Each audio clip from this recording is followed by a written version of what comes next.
My beautiful people, good day. It is Leon here, coming to you from St. Louis, Missouri, where I'm attending the 62nd General Conference session.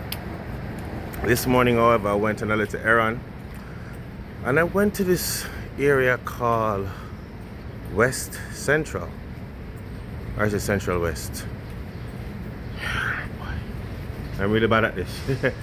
But yeah, so one of the things we noticed when we got here was how quiet the place was. There was like no one on the streets, and we said, what kind of ghost town place this? Apart from the convention center that's impressive, it has been very quiet. But then I got down to this side and I noticed, yeah, the place have some activity. I like the architecture down this side. I like how the buildings have this aged, I want to say ancient, aged yet functional look. I like how the zoning, so that's something I found very interesting with how zoning is done here in America, where you have commercial, residential, medical, everything just tie up. One building house, but downstairs you'll have an office space, and next door you have a medical center. Upstairs you have residential, and it feels foreign because back home, as we know, you have major residential areas. Whether upper, middle, lowest class, you have your major residential areas that is somewhat isolated. And even if they are close to each other, for instance, we know we're building a lot of apartments these days, and we have some apartments like in Harford and those places. Harford is predominantly a commercial area. The apartment tend to be by themselves, so you know, oh, that little patch right there so is for residential, and everything else around it is commercial. Then there are a few upscale apartments coming now that has a commercial floor below everything above residential. But here in America, it just mix up. You will pass a door that says chiropractor, for just passed one not too long ago, and then the next door is an entrance to an apartment. Next entrance to a flat. Then you pass a farm store. Then you pass a medical. Then you pass another entrance. And you're like, it just mix up and twist up and tangle up all in one. So it's almost like someone was explaining to me that depends on how you classify the place. Or so the building may be a commercial building, and to some degree an apartment may be considered a commercial building because you are renting the apartment to someone. So it's almost like if you would have bought the apartment for the sole purpose of, you have bought the building rather, to convert it for the sole purpose of e-commerce, no, not e-commerce, the sole purpose of commercial, by renting out the space for apartment, renting out the space for commercial activities, then by virtue of that, everything becomes a commercial zone. But it also does put some limitation on the type of commercial activity you can do once you have persons there. And again, that varies from state to state, because some state will permit you to have commercial limited to what do you call it now? The sellings of household items. But if you were to sell pharmaceutical items or farm item, anything that can become explosive, toxic, then you may not be granted permission to do so. So it's interesting, but it's funny that as you walk through the city of St. Louis, how we quickly transition from the boredom part of it to a section buzzing with activity. Like I said, when we first got here, we're like, no sir, this place is one of those places where you see in Hollywood where they act some apocalyptic movie, and I keep wondering, what them get them set there? How them build them massive set there? When I watch movie like let's see, which one of them? Walking Dead. Anybody who know Walking Dead? Walking Dead run for many seasons, and for Walking Dead, the world came to an end, and they had scenes on top of scenes on top of scenes of residential areas, commercial areas where they were shooting. And yeah, we know green screen everything, but you don't know if you watch any behind the scenes, you know that oftentimes you require some real life footage. Green screen can't cut it entirely, but with the advent of AI now, anything possible. But hey, back to the point. And I said, I wouldn't go shoot that. All them lockdown the entire city. But by the truth, you come to St. Louis, you don't have to lockdown nothing, you know, you just go to the camera and shoot. I tell you the place. So this side, West Central, have activity. Here's a massive hospital, a children's hospital up there, and all of this seems to be a hospital around the side. I'm seeing medical person in medical attire and everything. I'd have a hospital feel, if you know what I mean. Yeah. But we went to Brentwood, down that side. So I'm at the west side from the convention center. We went to the east side to Brentwood, and I think it was Sunnet, Sunnet. That's not net. None. Sun N-E-N-N. Sonnen. Right, took a while. Yeah, so went down that side, which is the far east side. I mean, I tell you, big people, it did lonely. It was the 4th of July we went. In the daytime, we saw cars, the stores were open. Yeah, just want to clarify. The stores were open. Yes, 4th of July, things are holiday, they're 4th Independence Day. But I don't know if they celebrate as a holiday, because I know it's their Independence Day, but I don't know if it's a national holiday. But the stores were open, and I'm not talking about food stores, because we all know that if you work in food store, you don't get holiday. And the place was just, you see the cars then park up, and I don't know if for the heat everybody there inside, but not this side. And I guess because a hospital is there, there's a university here, all these things here, it creates a level of buzz. But this is quite a difference from the experience I had on the east side. So the west side have activity, the east side just slow. So here it is, School of Medicine. That makes sense. So keep seeing a lot of medical persons around. Many are students, some are lecturers.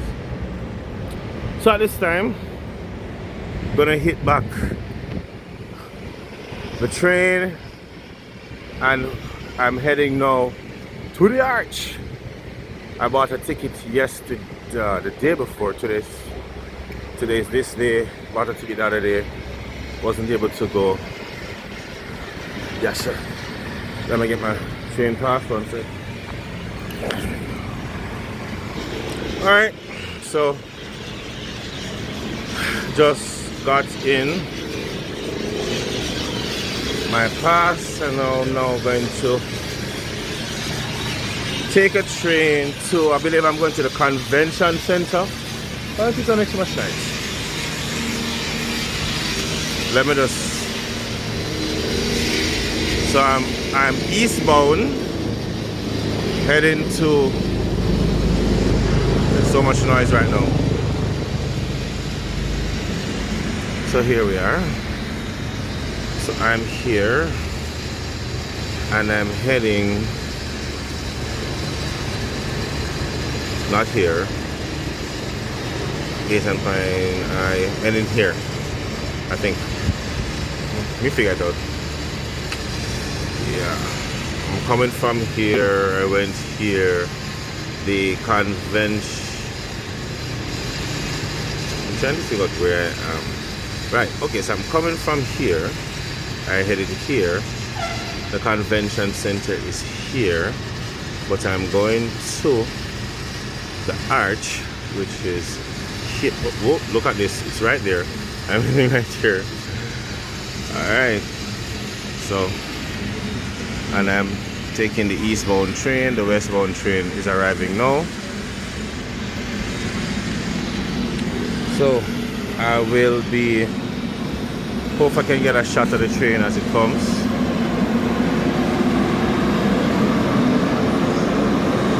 And I can take either lines. I can take either the red or the blue based on where I am and where I'm going. As I said, I am right here now and I'm heading all the way to here. So when I bought the tickets, when 2 days ago we walked to the arch and we were trying to buy a ticket for that day. We were told that all tickets for that day were sold out. So I asked the guy if the ticket is transferable and he said yeah, once they have space in a time slot that you'd want to go. So I took a chance. I bought a ticket for the following day for 9 o'clock, 9:30 rather, knowing full well that I wouldn't be available for that time because we had a Jamaica Day at our booth. And so I'm hoping now when I go back there today, right now, that they'll be able to slip me in an early slot and I'm not there waiting forever. I mean, St. Louis is not a place I have any family and friends. It's not a place I plan to visit again. And so I said, since I'm here, I might as well do the one thing that is here, which is the arch. I mean, they have other things, of course. They have the museum, they have a zoo, they have a park and everything. But hey, zoo, I can go to the zoo in Philly, in Miami, New York, anywhere, in one of those 3 states that I would visit. I can go to an aquarium there as well, they will have that. But no one else have an arch, right? So, definitely going to be doing the arch. And I was shocked by how affordable it was. I mean, for their main attraction, I honestly thought that would have been far, far more expensive. The ticket was $17.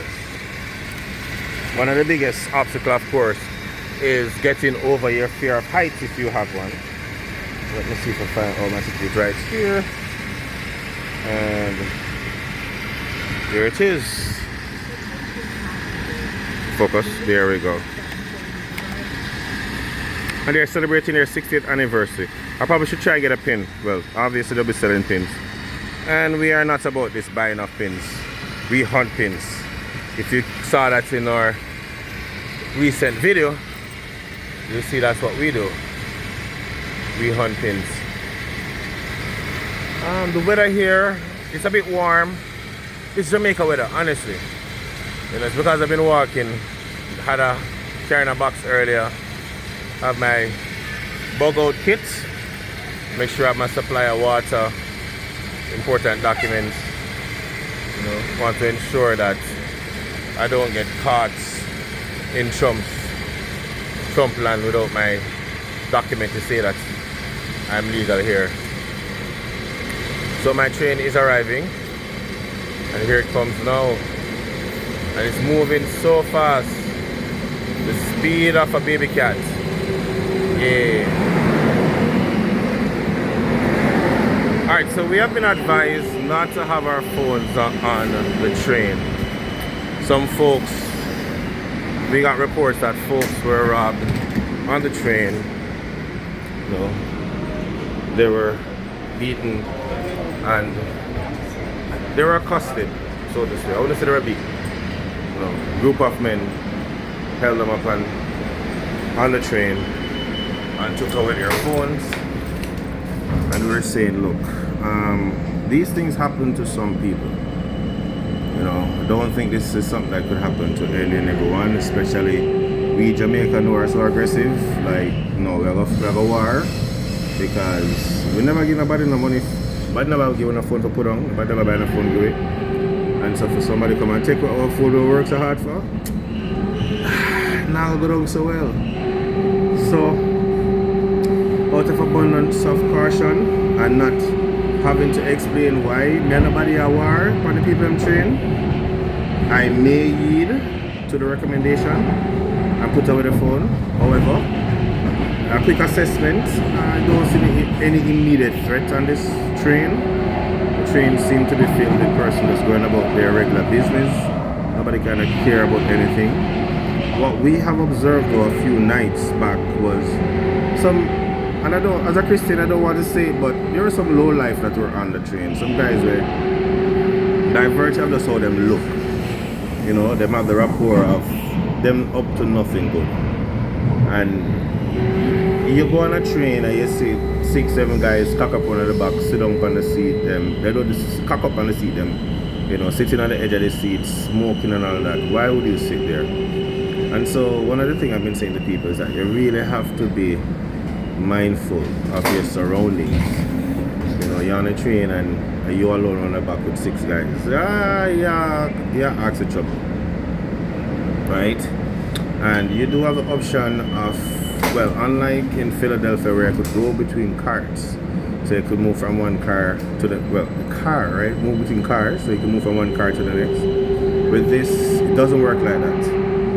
So once you're in one car, you have to remain there until the train stops. The doors open and you can exit this one and go in another one. But at the trains, at the station, what I try to do is not to sit at the back of the station.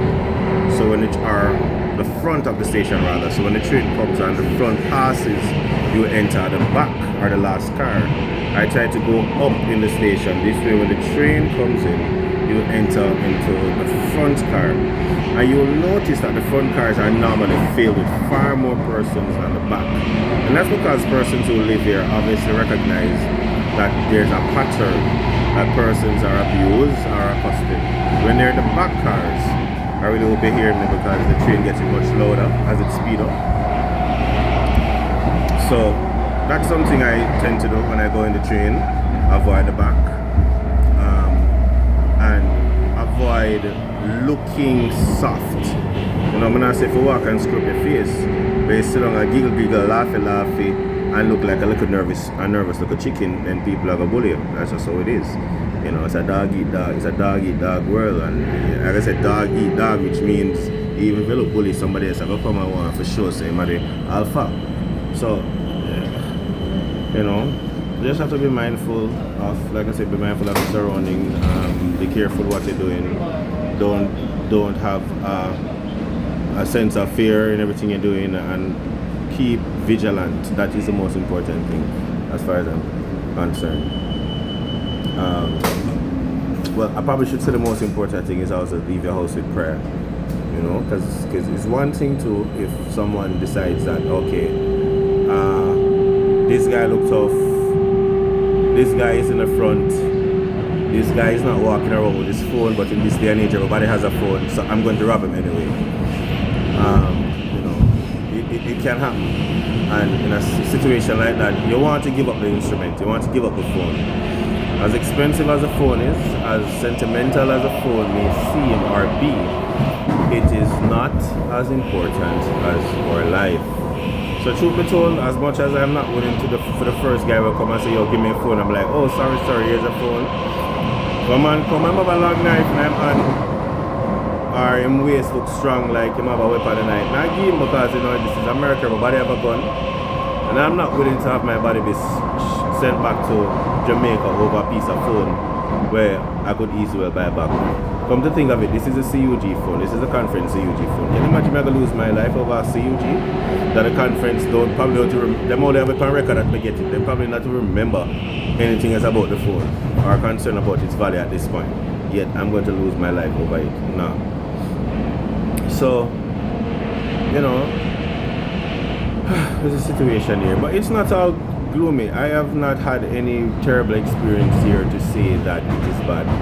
One of the things I'm going to try and do, because I have access, is the cafeteria. No, we've been getting some terrible reports coming out of the cafeteria at the convention center. And I have to ask, why is it that every time I go to a conference, and I'm speaking primarily now Seventh-day Adventist, a Seventh-day Adventist event, and there is a public cafeteria or vegetarian meals, it have to be the worst tasting thing ever.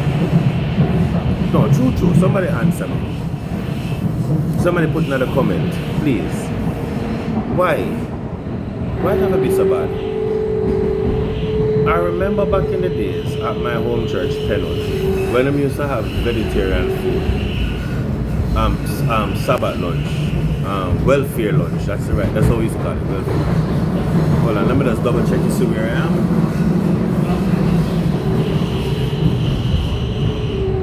Okay, good.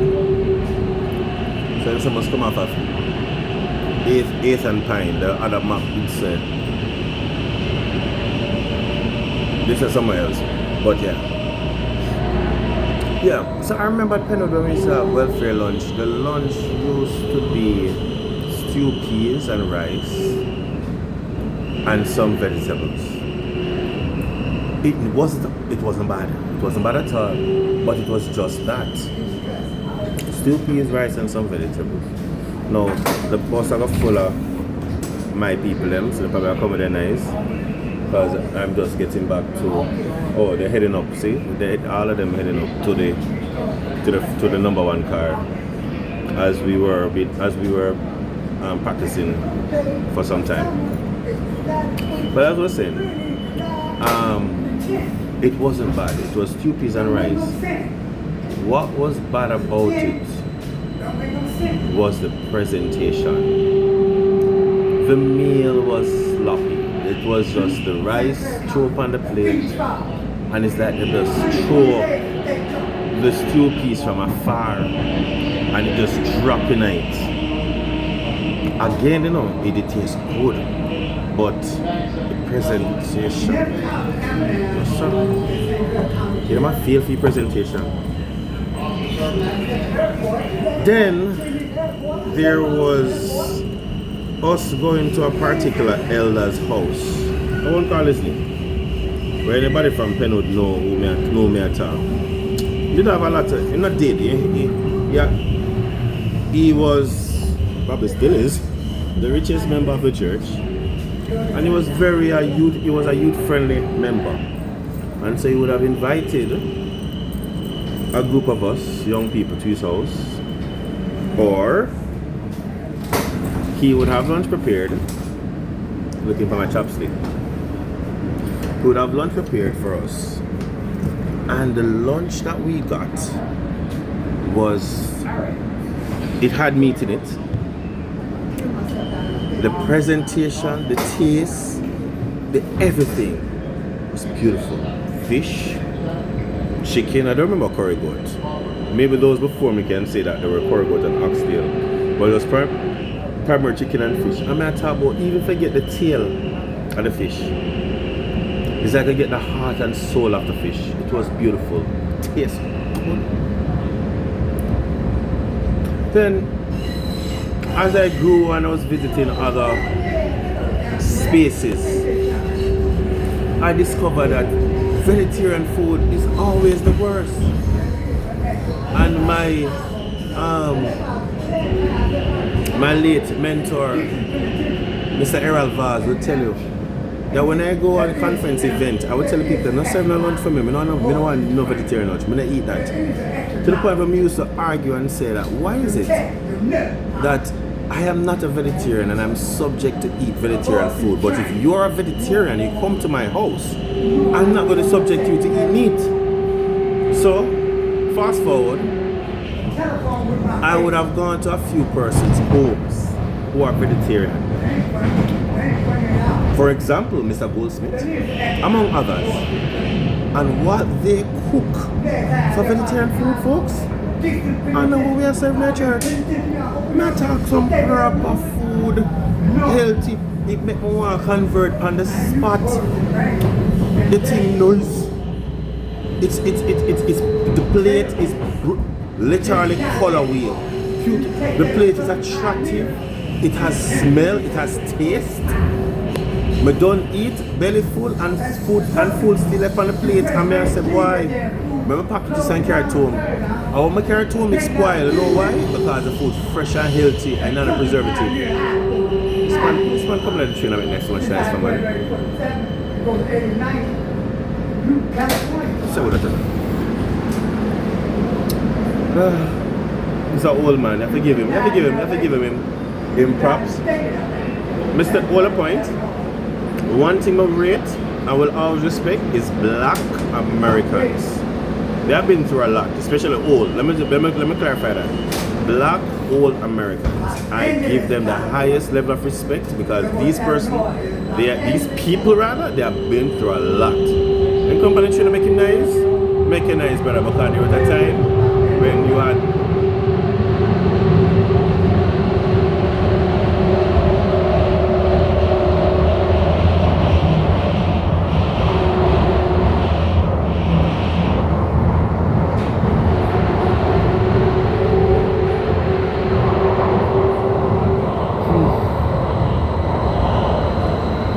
train and the manners of them.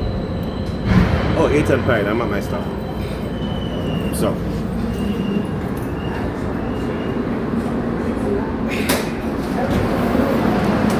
I was going through a tunnel just now. So as I was saying, just as noisy.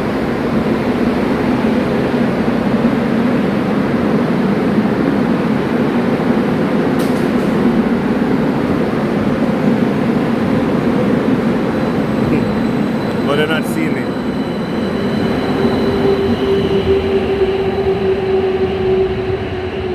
Yeah. So there was a time when these black people had no say. So by all means, if you want to make nice, them can make them nice.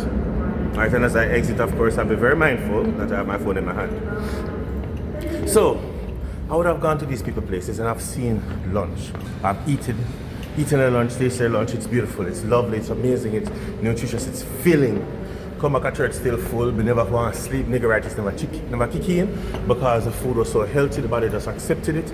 I said, yes, give me more. Whew, mighty God.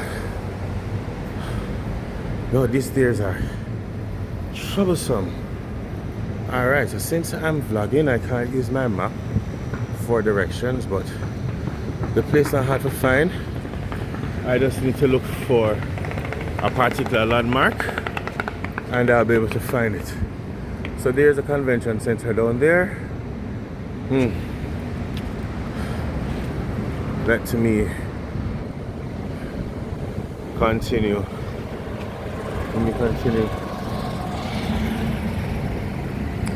And just get my orientation. Okay, orientation found. There's piece of the arch. Like I said, I just want to find one piece and I'm good. Alright. And then, as I was saying, how about the food?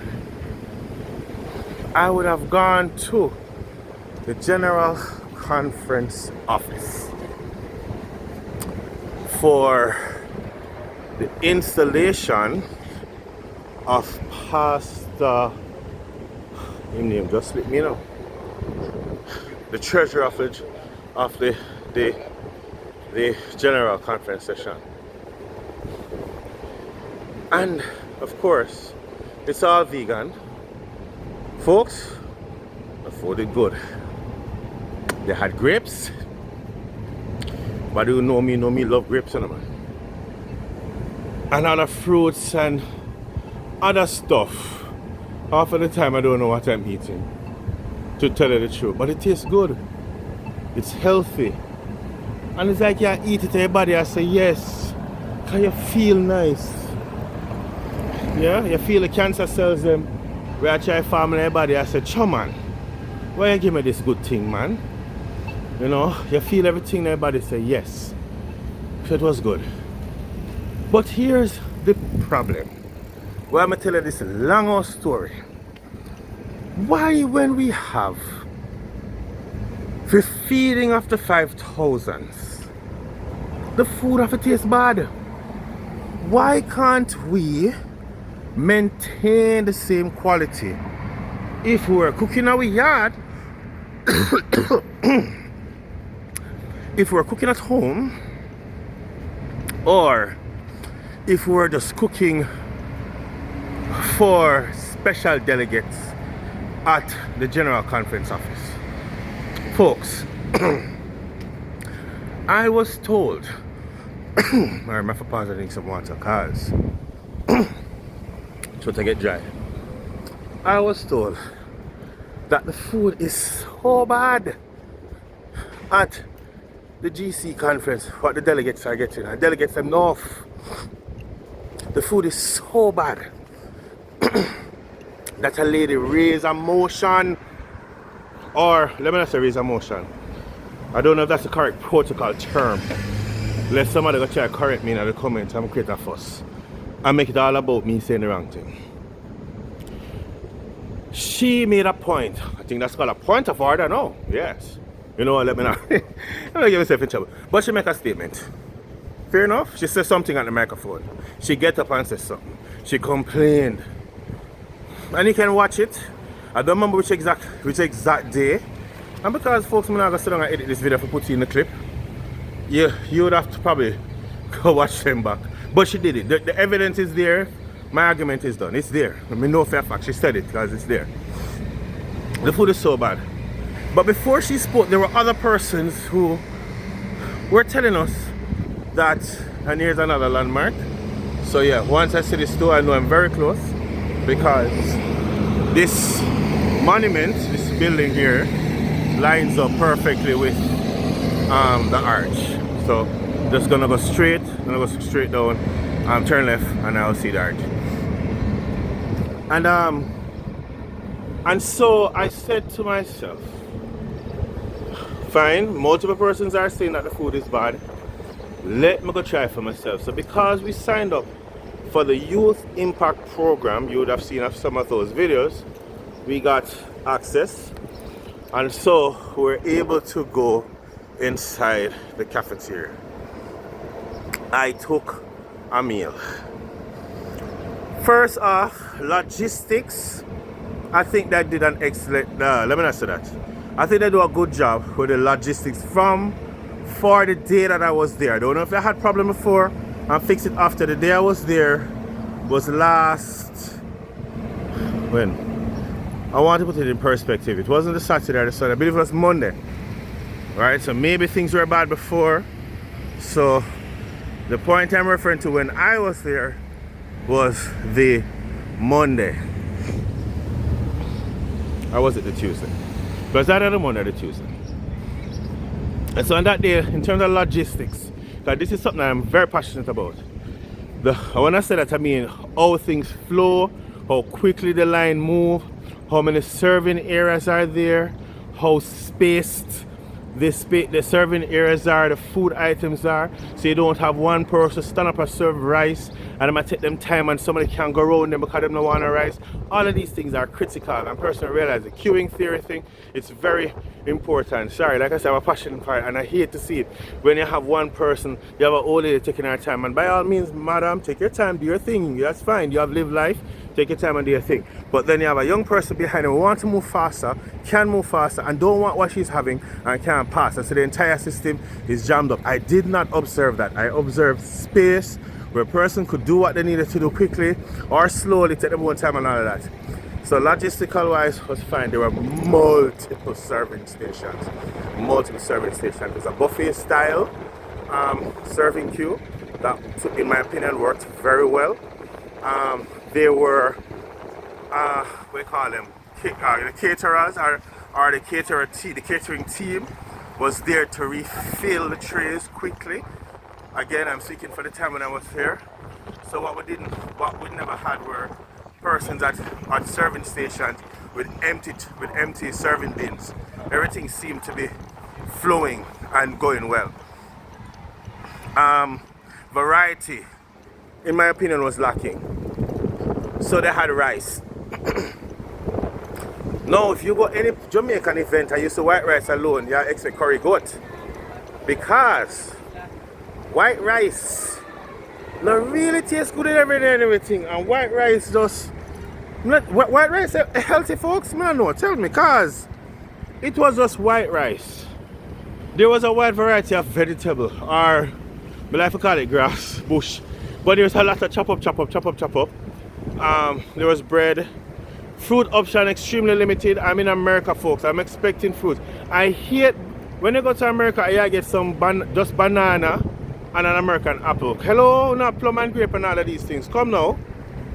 Come on. We needed more. And of course, everything is served with a bottle of water. Not Jamaican WATA water, but water. Yes. Everything is served with water. So, I take a serving, sir. The rice clummy and the shelly. No, me no for cook rice in them. My rice always shelly. You can't cook my grains them, you know. My grains them are well cooked. And I can brag about that because this is fact. We're Jamaican, we cook rice. Rice must be nice and shelly. And when they take it up, that is why we love to eat with spoon sometimes. When it goes to the fork, it'll drop off. Nice. You know, spaced. When they go in their stomach, someone said, send them come. You can cut them 1, 2, 10,000 belly full. The rice, them clummy. Could I get it on my plate?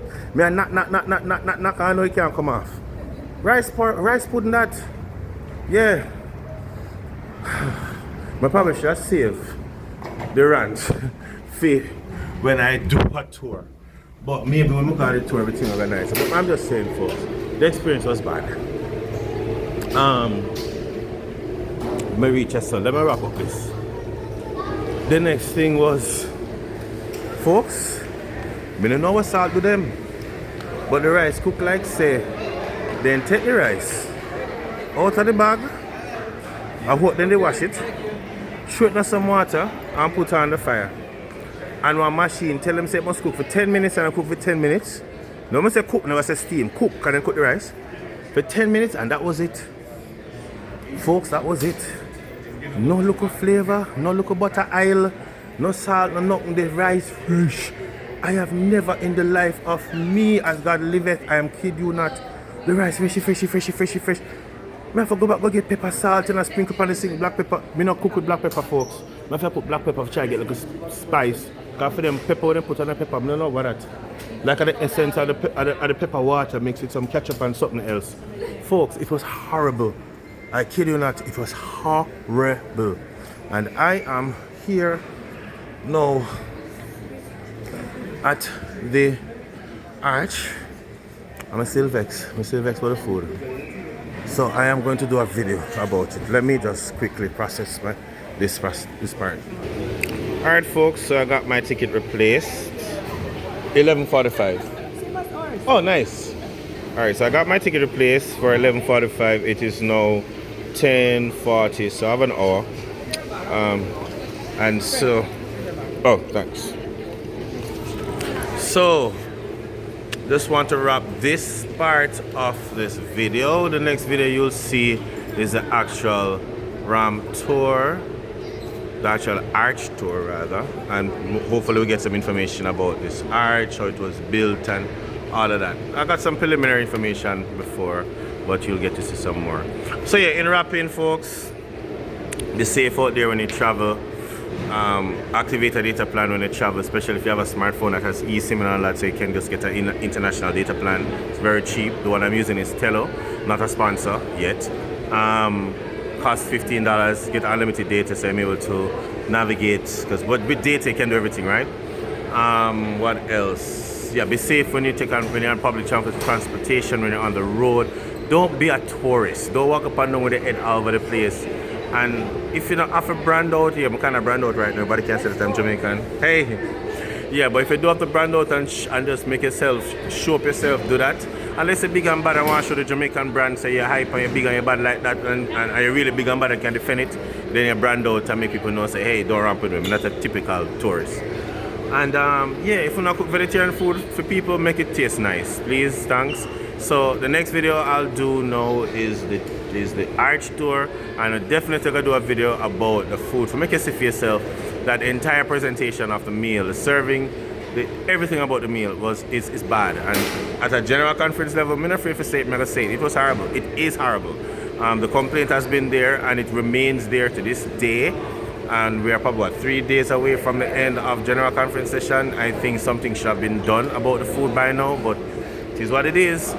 And so that is why you can't get me to ever appreciate events vegetarian meal. When I go even say, oh, the meal is vegetarian, me no want go. Because I know the food I go look good.